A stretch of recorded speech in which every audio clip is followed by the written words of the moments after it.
So in a minute, I'll just say, my name is Morton Lane. I'm the director of the Master of Science in Financial Engineering at the University of Illinois.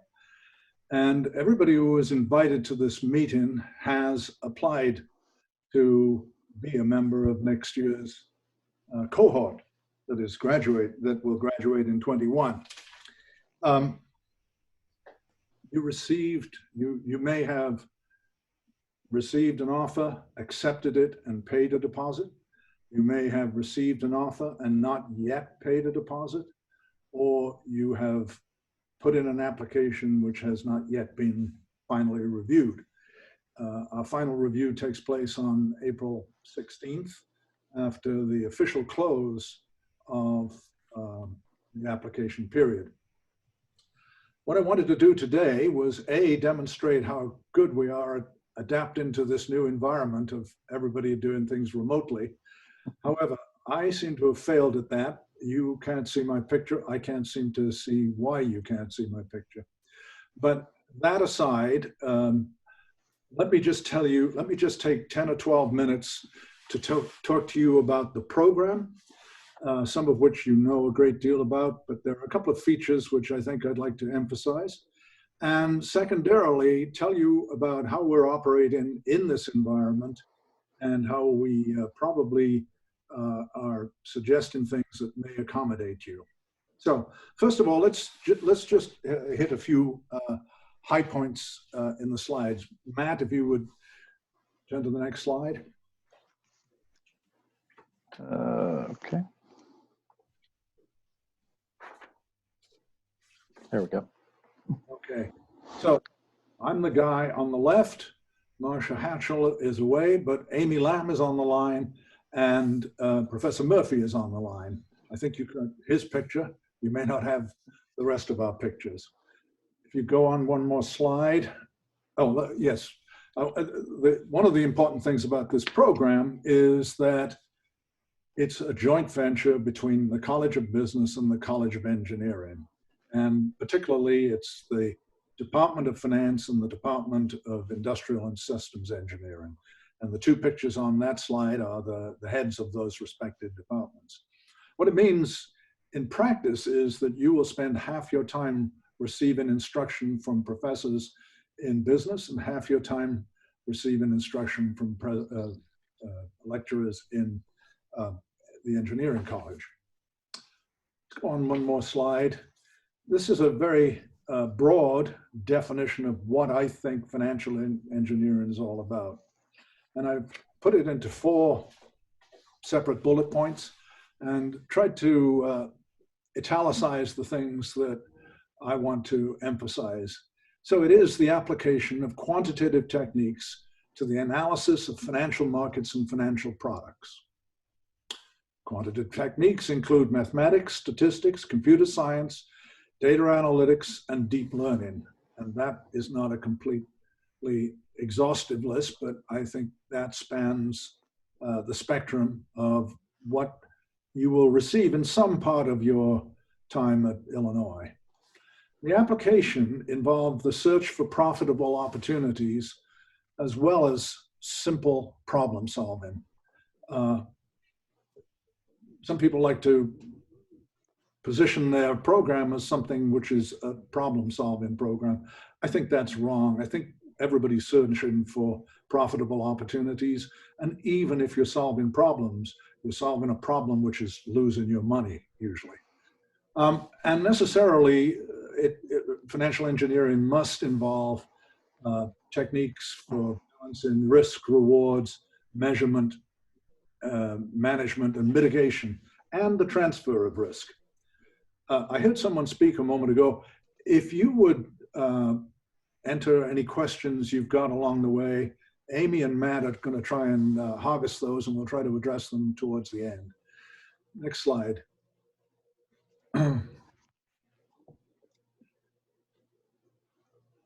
Actually, that's perfect. This picture is one of our first graduates from 2011.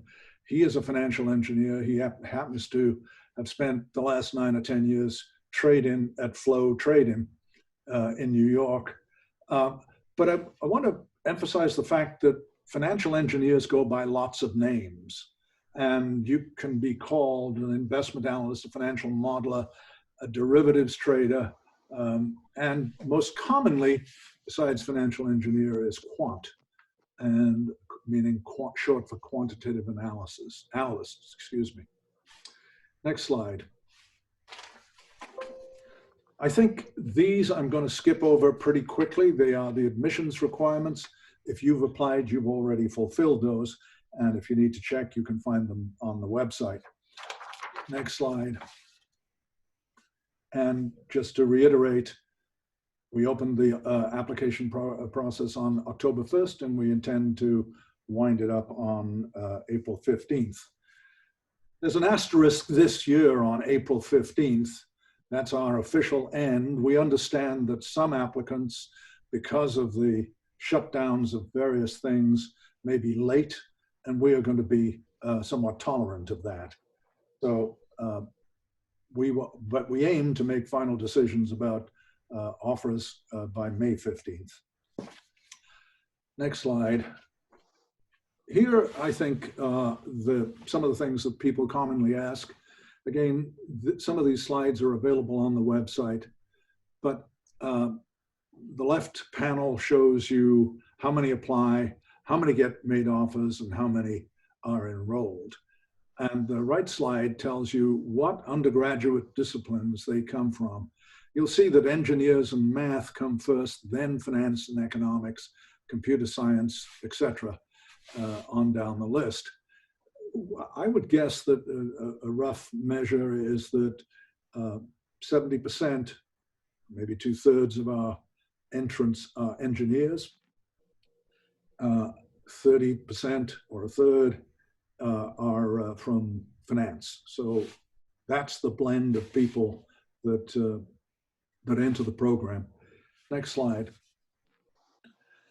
These are the admission statistics for this class or any other class. And the most important one is the GRE score on the left panel. You will see, and these are not numbers, these are percentiles. You will see that every year since we've been running this program, the quantile, which we've made offers to and students have come, are in the 90s, the low 90s. That's an average of every student that enters the program.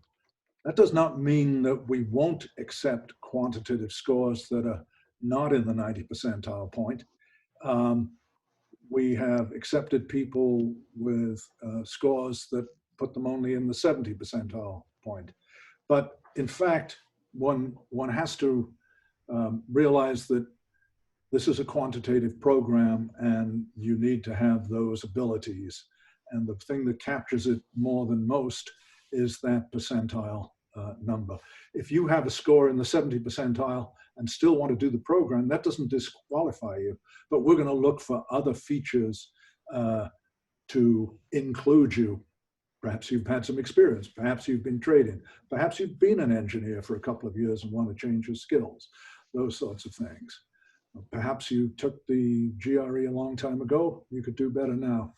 We also look at GPAs, obviously, GMAT, some people use as a substitute for GRE, and TOEFL. And our benchmark for TOEFL is 103 and above.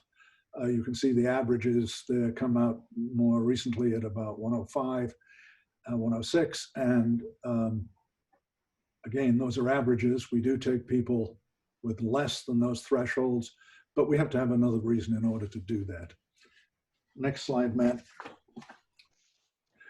We've had representatives from every flag that's shown on this panel in the last 10 years. The biggest cohort has come from China. The second biggest has been India, and the third biggest has been the United States. So that's the citizen composition of our program. We will get ones and twos from Kazakhstan or Nepal. Turkey may have a program. whereby they're sponsoring people. So the others are less consistent than the three countries I mentioned to start off with. Now, here's one thing that I do. One of the next slide, please. One of the reasons I wanted to talk to you all is to tell you about the curriculum that we expect to affect when you enter the program. It's what I would call 4-2-1 in terms of courses that you have to take. The first semester, we will have you do an intro to finance. We will have you do machine learning, which for convenience is broken into 2 halves, but it's one 4-hour course. We want you to do statistical methods in finance, and we want you to do financial computing. So that's 4 courses in the first semester. Our objective is to bring all students to a level which we think will allow them to go forward from there. So if you didn't come in with very much computing, at the end of it, you should be familiar with C++. And because you've done machine learning, you're also going to probably be familiar with Python. Similarly, if you are an engineer and you didn't have much finance, we would expect that by the end of that first semester, you would know something about markets, financial markets and financial products and how they're evaluated. So that's the first semester. The second semester, we emphasize financial derivatives and a new course, which is a combination of stochastic calculus and numerical methods in finance. So you have, if you don't overload, you have the ability to do 4 courses, 2 are required. You get to choose among a lot of electives, and I'll come to those in a moment. The third semester, there's only one required course of 4 hours, but it's broken into 2 halves. One in terms of term structure and valuation in the fixed income market, and 2, optimization in finance. So those are 2 2-hour credits. There is one other requirement, and that is something that I take responsibility for, which is that you have to do a practicum project, which is corporately sponsored and a semester long. This is a team project. Usually the team is 4 to 6 people, and it will take a whole semester. Given the supply of projects, we usually do about half of them in the spring semester and half of them in the third semester. So that's a new thing. That was not on the website that you saw before. I think it will convey a couple of things. One thing it'll convey is that we are trying to make sure that we are up to date with the latest movements. And 2 is that we are freeing up the curriculum to allow you to take more of the wonderful electives that are chosen in Chicago, in Champaign, available in Champaign. What this also allows you to do is take a data analytics concentration. If you do, there's room to do it, and the courses that are in there that are available will allow you to get that concentration by working on those in the second and third semester. You can do that data analytics concentration in finance, or you can do the data analytics concentration in industrial engineering. Either one. You probably can't do both, but if you do either of those, you will end up with a master's in financial engineering with a transcriptable concentration in data analytics. And I think that's a powerful degree. We hope to add to that next year another concentration on low latency and trading, which would be a concentration, but it won't be available probably until the class of 2022. So that's one thing I wanted to draw all of your attention to. Slide, Matt. And here I've just listed a few of the electives that are available to you. On the left-hand side, we run some electives in Chicago, and our practicums are often in Chicago. And you can see the 6 or 7 electives that we run in Chicago. and I've put an equal number of the electives that are available in Champaign. So and that's just a small sampling of what's available. Next. Data analytics. I asked Matt to put in a slide which showed all the wonderful things that are coming out at the moment. I don't know about you, but I've been blown away by some of the data analytic representations, visualizations that people have done of the coronavirus. And for me, it underscores the fact that the execution of data analytics and the visualization are paramount for employment in the world to come. And he's put up several of the graphics that he was impressed by. I've taken 15 minutes. Let's just do a couple more slides. Matt. This is a list of practicum projects. I think he just had a 2018 list, which includes, but at the moment, what's on the screen is Morgan Stanley, Bianco Research, RMS, CME, and SMA Hull. Just go back one second, Matt. And in the fall of 18, we had Morgan Stanley, BMO Harris, RCM, CME, and Google as our project sponsors. So we've done some interesting stuff, and we hope that those sponsors are going to continue to grow with us. And there's a list of all of our practicum sponsors on the website as well. Yes, thank you. It's a drop-down thing so that you can see exactly what we've done in the past, and I think it's one of the more distinctive features of our program. The nasty subject of fees. The cost of the program, as you all know, I believe, is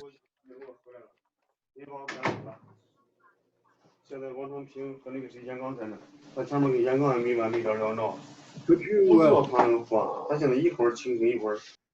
Zhisheng, could you mute your microphone for the moment, please? Thank you. So the tuition is 70,000 odd, and there are every semester there is about 2,900 of university fees for the facilities here.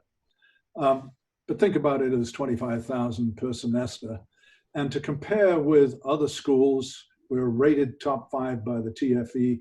To compare with other schools in that group, Matt, the next slide. Here is Carnegie Mellon, Berkeley, MIT, and Columbia. And I think these are the tuition numbers rather than the full numbers that we put on the previous slide.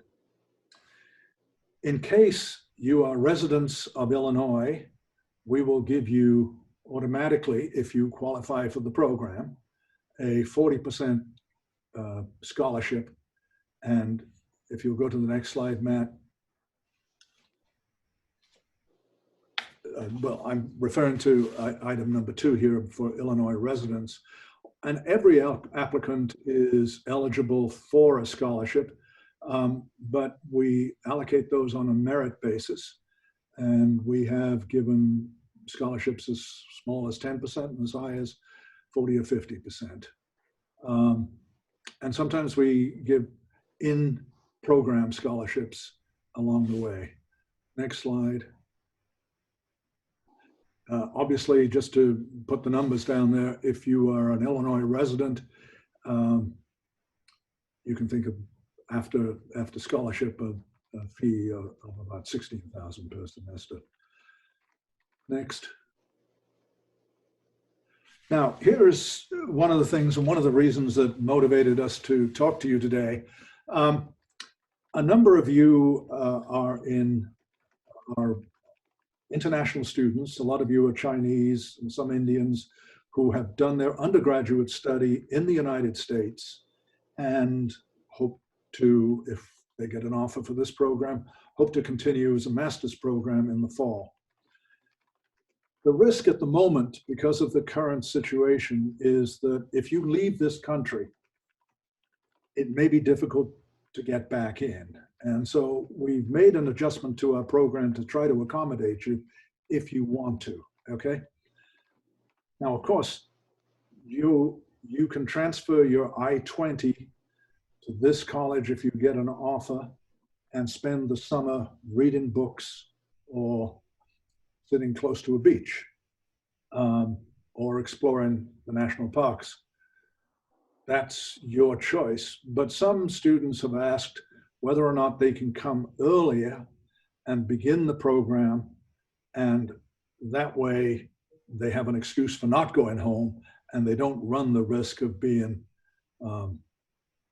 arriving late in the fall semester because of visa problems or temperature problems.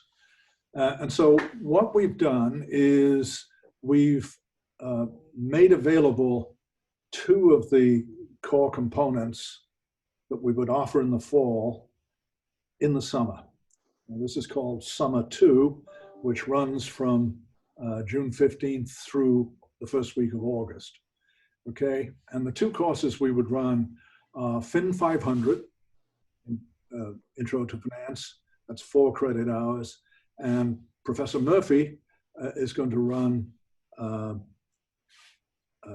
Introduction to Machine Learning, and that is IE 534, Matt? 524. 524, thank you.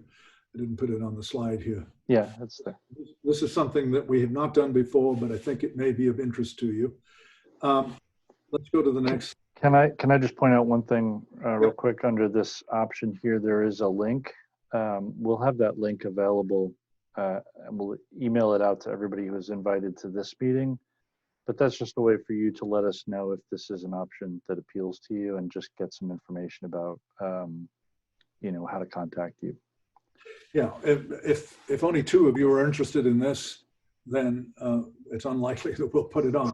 So that's our attempt to see what the demand for this is. I think we're trying to be accommodating, and I think it's interesting. Go to the next slide. There are some other considerations. We're going to offer the classes for that summer option remotely and or locally. I think our presumption when we started was that we were going to offer those locally in Champaign, but the longer the coronavirus troubles us, the more likely it is to be delivered remotely. And it will be offered just for regularly admitted students. In the fall, those people who arrive early and do those 2 courses can either repeat them in the fall or take some electives in the fall, having done them early, because we will be given those 2 courses, not with the same professors, but we will be given those courses for regular arrival students who come at the end of August.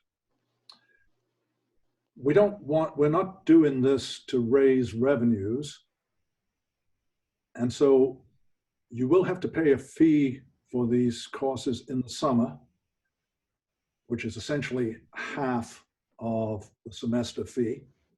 But in the fall, when you arrive, if you've done those 2 and qualified, you will only be charged for half of the other half of the semester. So in terms of tuition, it's the same cost whether or not you do it in the summer and the fall, or whether you just do it with regular attendance in the fall, with one exception. The university may impose campus fees. I'm trying to get that waived, but at the moment, that would be $2,200 extra that you'd have to pay for summer attendance. I think the last bullet repeats the first bullet. So, okay, next. Some resources for regularly looking at our things are Handshake, corporate presentations, mock interviews, and career counseling. Next. And we have a presence on social media in terms of Facebook, Twitter, LinkedIn, and some some things on YouTube as well. Last, I think, Matt, one more slide.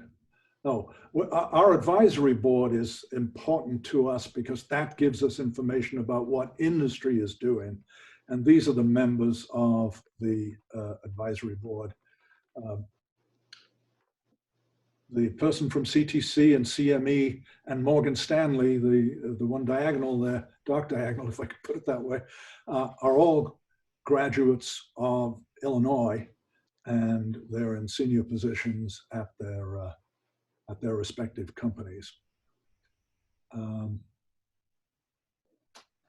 Actually, I think the Goldman Sachs person has changed now. We need to update that.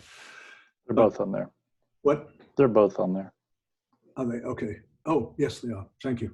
All right, next.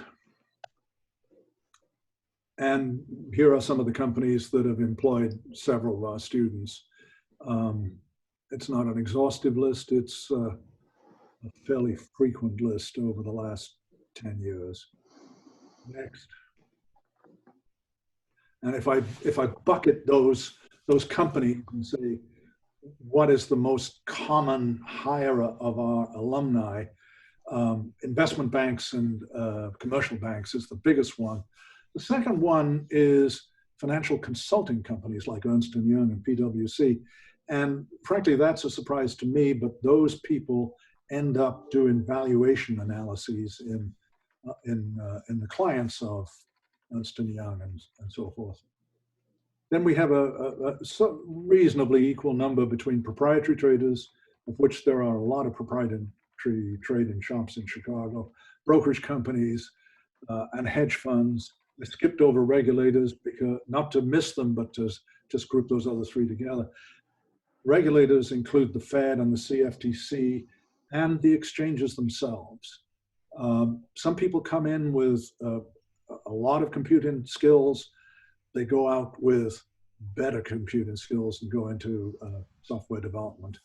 And then the bucket on the end is everything else.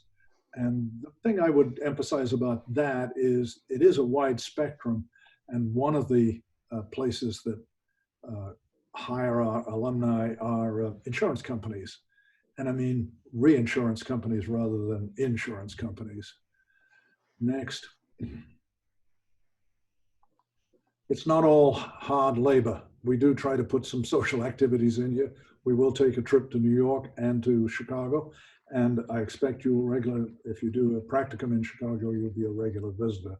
And we turn that course into a competition. You can see some people with certificates there as a result of that. Next. Okay, that is the alma mater sign for the statue for the University of Illinois. Let's just leave that one up there for the moment. Matt, you've been seeing the questions that come across. Do you want to respond to them? Or Amy, do you want to respond to them? I think we've been answering them in chat as best we can, but some of the questions that I've seen recently are, what is the starting date for the early summer start program? I think it's June 15th through August 6th. So it would be 8-week late. It's actually late summer. One of the questions was about the availability of GRE testing in China, which has been suspended. And there is an online option to take the GRE test that will be available after March 23rd. So we can send out some more information about that. That's true of TOEFL as well, correct? Yes. There was a question about the minimum number of credit hours to maintain full-time status for international students, and I don't remember the answer to that one. Maybe you know it. It's normally 12 hours, 3 courses. We've 12, had students who go to a 4th semester, which I haven't mentioned here, but it is possible to take a 4th semester. Gives you more time, gives you more electives to choose from, gives you time to focus on job seeking. But if you do that, you'll have to pay for that 4th semester, and you have to do a minimum of 12 hours.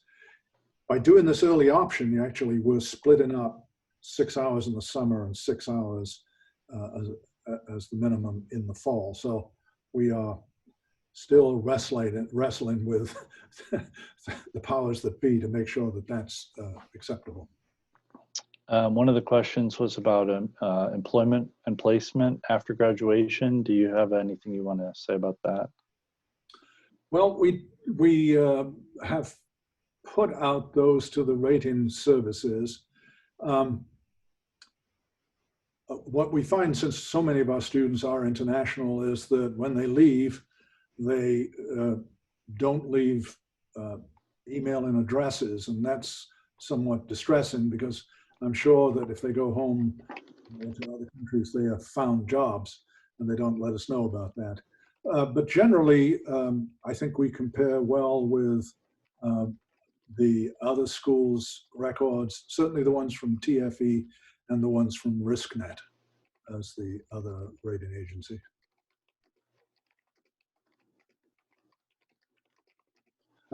If you're waiting for more, I would say probably a quarter to a third of our students end up with job offers before graduation, and 80% of the people who are looking for jobs, which is not everybody, because some people want to return, but looking for jobs in the United States, end up with positions before 180 days. We have now, because we've been going for 10 years, quite an alumni body in Chicago and in New York, a smaller one, but alumni are scattered around from Pittsburgh to North Carolina to San Francisco and San Diego. One question was about the impact of the coronavirus on the summer program, and I just wanted to mention that the summer program is actually our attempt to respond to that. So this would be a way for us to offer activities ahead of time in light of the fact that there may be some difficulties regarding travel, particularly from your undergraduate institution before you start the graduate program in the fall. So this is kind of a bridge for those of you who are already in the United States and want to remain here for the summer.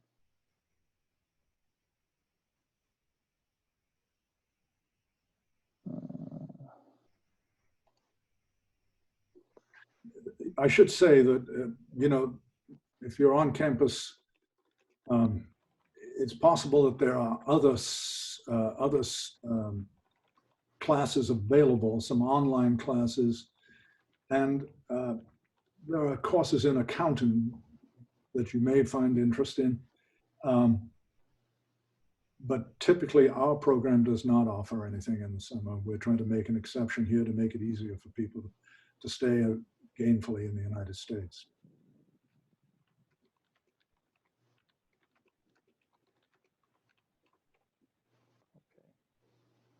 I don't see any other questions. There Amy? is a LinkedIn group.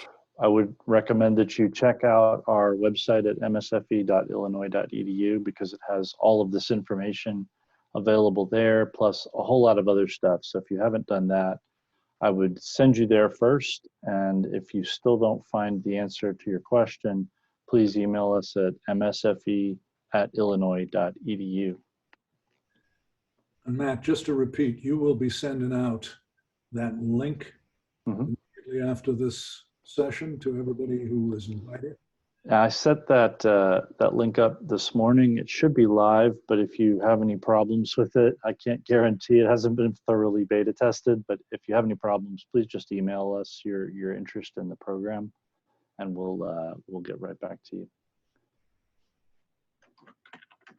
Dr. Lane, could you address questions that we're receiving about alternate ways to assess quantitative skills aside from the GRE if these students are not able to take the GRE in their area?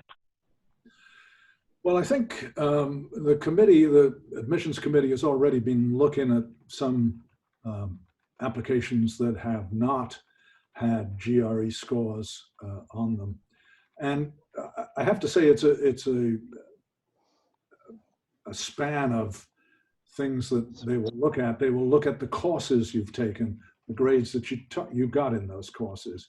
If you didn't do much in calculus, if you didn't do any calculus, then probably your GRE score is not going to be very good. So they're using grades and coursework as a surrogate for evaluating GRE. We would like to get the GRE scores in, and you will have after March 23rd, is that tomorrow? That's today, isn't it? Yeah, today. Yeah. After today, there will be the possibility of doing that online. But that's, to answer your question, Amy, that's what the admissions doing, looking at the coursework and those courses.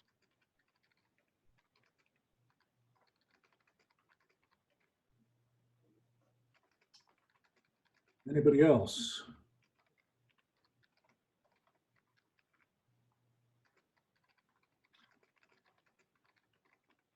Well, That's it.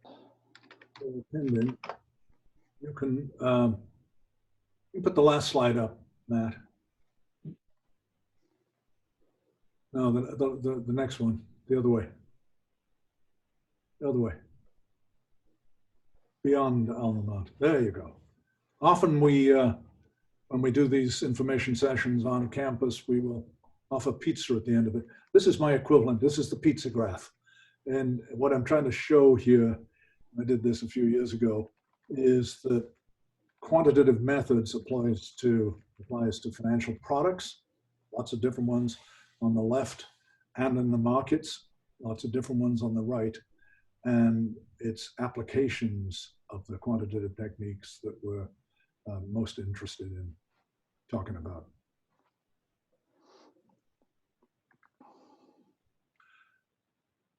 Very well, unless there are some more last minute questions. I'm going to thank you all for signing in. And we hope to see you, if not in the fall, in the summer this year. But we'd like to know how many of you are interested in taking advantage of that option. Thank you. Bye, everyone. Thanks, Morton.